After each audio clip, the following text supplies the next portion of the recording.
Bonjour, nous poursuivons notre série de vidéoformations sur la négociation. Nous allons aujourd'hui voir à quel moment on négocie. On représente souvent les opérations qui mènent à la transmission d'une entreprise avec un schéma qui ressemble à celui-ci. Tout commence, que l'on soit cédant ou acquéreur, par la préparation de l'opération. On s'interroge sur l'opportunité de céder ou d'acquérir une entreprise et aux modalités pratiques qui pourraient être celles de l'opération. À ce stade-ci, on ne négocie pas encore, mais on se prépare déjà aux négociations futures en cernant ses motivations.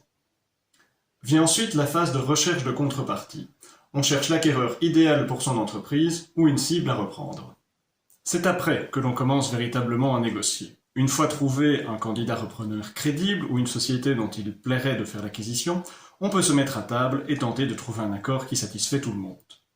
Cet accord est ensuite formalisé dans une lettre d'intention contresignée ou directement dans une convention de cession d'actifs ou de parts. Cet accord écrit contient des conditions suspensives. L'acquéreur va entre autres réaliser des audits d'acquisition en vue de vérifier les informations sur base desquelles il a formulé son offre d'achat. Si ces audits ne révèlent rien d'horrible, le transfert de parts a alors lieu comme prévu. C'est le closing, le moment où la cession devient effective. L'entreprise change de propriétaire. Après ce closing débute la période de transition, d'accompagnement, où le cédant forme le repreneur. Le repreneur ou la repreneuse devient alors le nouveau patron, la nouvelle patronne. Ce schéma est correct, mais doit être nuancé.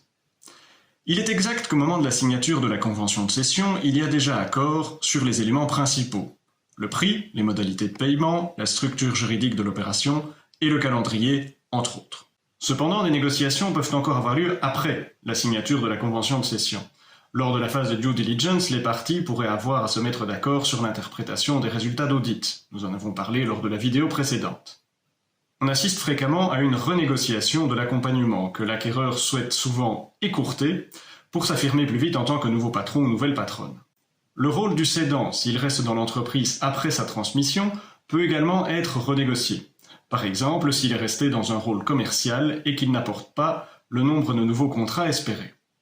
Dans le cas où l'acquéreur fait appel à la garantie d'actifs et de passifs, le cédant contestera souvent le dommage qu'on veut lui imputer, surtout si le montant en jeu est important. En conclusion, les négociations ne s'arrêtent pas le jour où la convention de cession est signée.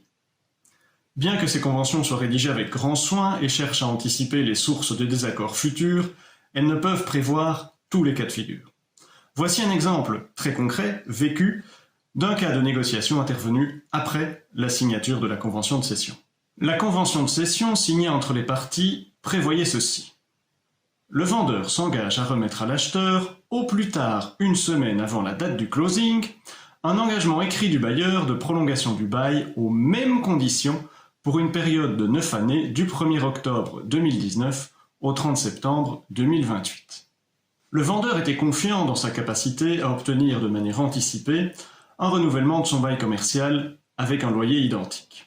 À son grand désarroi, le bailleur a dans un premier temps refusé de se prononcer dès cet instant sur la prolongation du bail.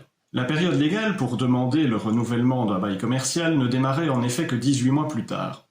Et le bailleur espérait que, l'attrait du quartier augmentant, il pourrait à ce moment demander un loyer plus élevé. Les négociations entre le vendeur et le bailleur ont été longues, mais elles ont fini par déboucher sur un accord que voici. Le bailleur marque son accord pour un renouvellement anticipé du bail commercial, à condition que le loyer soit augmenté de 5%. Cet accord entre le vendeur et le bailleur permet d'envisager avec sérénité la poursuite de l'occupation du local commercial.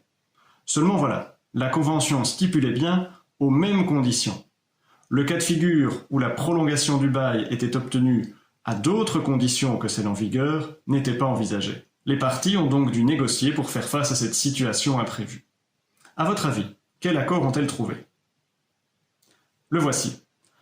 Le prix de cession de l'entreprise a été diminué d'un montant correspondant au surcoût du loyer, à savoir 108 fois 9 années fois 12 mois, multiplié par l'augmentation de loyer. Parvenir à un accord de base n'est pas le seul rôle de la négociation. Il serait également nécessaire de négocier pour résoudre un conflit, un désaccord face à une situation imprévue. Il peut arriver que des modifications au contrat doivent être apportées et négocier s'impose à nouveau dans ce cas. Pour terminer, voyons ensemble une série de situations qui peuvent amener à négocier, même après la signature de la convention de cession. Nous avons déjà mentionné le désaccord sur l'interprétation des résultats d'audit, ainsi que l'interprétation d'une clause suspensive invoquée par une des parties, et la planification de l'accompagnement ou une modification de celui-ci. L'appel à la garantie d'actifs et de passifs a été évoqué également. Nous pourrions encore ajouter le décès d'une des parties avant la date du closing. L'acquéreur souhaitera-t-il poursuivre l'opération si le cédant qui détient tout le savoir dans sa tête n'est plus là pour le former et l'accompagner? Sans doute pas au même prix. Le cédant qui aura identifié un candidat repreneur idéal à ses yeux, souhaitera-t-il confier l'entreprise à ses héritiers et ceux-ci seraient-ils intéressés de poursuivre l'opération? Pas sûr non plus. Enfin, la survenance d'un événement exceptionnel, tel qu'un acte de terrorisme, une grave épidémie, une explosion au sein de l'entreprise, le décès d'un salarié lors d'un accident du travail, peut amener les parties à vouloir renégocier l'accord qu'elles avaient. Il ne me reste plus qu'à vous remercier une nouvelle fois de votre attention et à vous donner rendez-vous dans notre prochaine vidéo qui aura pour thème « Comment négocie-t-on ?» À bientôt!